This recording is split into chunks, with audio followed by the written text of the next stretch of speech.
हिंदू पौराणिक कथाओं के विशाल ब्रह्मांड में हमने महान योद्धाओं और शक्तिशाली देवताओं की अनगिनत कहानियां सुनी हैं। लेकिन कुछ ऐसी स्त्रियां भी थीं जिन्होंने ब्रह्मांड के नियमों का पालन नहीं किया, बल्कि उन्हें फिर से लिखा। हमारी पहली कहानी सावित्री की है, वो स्त्री जिसने स्वयं यमराज को चुनौती दी। लौट जाओ पुत्री, सत्यवान का जीवन काल समाप्त हो चुका है। विधि का विधान मत रोको। हे यमराज, जहाँ मेरे पति जाएंगे वहीं मेरा धर्म मुझे ले जाएगा। धर्म के बिना जीवन का क्या अर्थ है? उसकी बुद्धिमत्ता से प्रभावित होकर यम ने उसे कई वरदान दिए और सावित्री ने अपना अंतिम दांव खेला। प्रभु, यदि आप मुझे 100 पुत्रों का वरदान देते हैं तो बिना पति के ये वरदान कैसे फलित होगा? यमराज को झुकना पड़ा। सावित्री ने केवल बहस नहीं जीती, उसने मृत्यु को भी परास्त कर दिया। यदि सावित्री ज्ञान है तो द्रौपदी न्याय की धधकती अग्नि है। उसका जन्म ही अन्याय को जलाने के लिए हुआ था। हस्तिनापुर की वो सभा जहां धर्मराज युधिष्ठिर ने अपनी पत्नी को दांव पर लगा दिया। उत्तर दे पितामह, यदि युधिष्ठिर पहले ही स्वयं को हार चुके थे तो उन्हें मुझे दांव पर लगाने का क्या अधिकार था? कृष्ण ने उसकी लाज बचाई, लेकिन द्रौपदी के क्रोध ने इतिहास बदल दिया। ये केश तब तक नहीं बंधेंगे जब तक दुशासन के रक्त से इन्हें न धो लूं। अब बात कुंती की, पांडवों की माता, जिन्होंने नियति को एक नहीं कई बार चुनौती दी।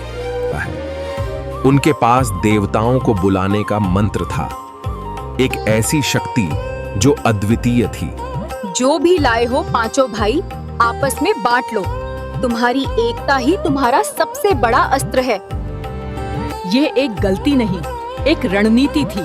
कुंती जानती थी कि विभाजित पांडव कभी कौरवों को नहीं हरा पाएंगे।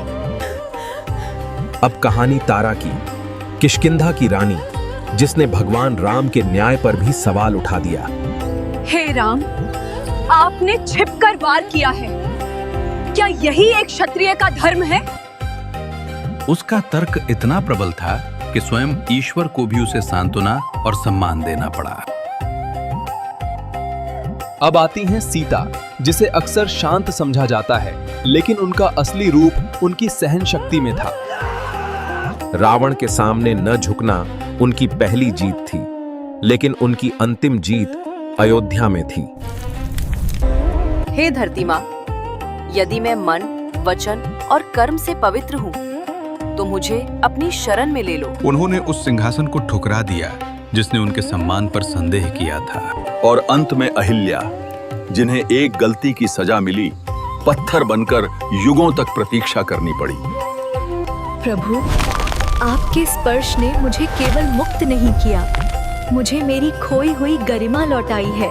अहिल्या का उद्धार यह सिखाता है कि श्राप चाहे कितना भी कठोर हो, सत्य की जीत अवश्य होती है। इन महिलाओं को समझने के लिए हमें देवी के दो रूपों को समझना होगा, गौरी जो सौम्य है और काली जो प्रचंड है। ये 6 स्त्रियां इसी स्पेक्ट्रम पर खड़ी हैं, कभी पालनहार तो कभी संहारक।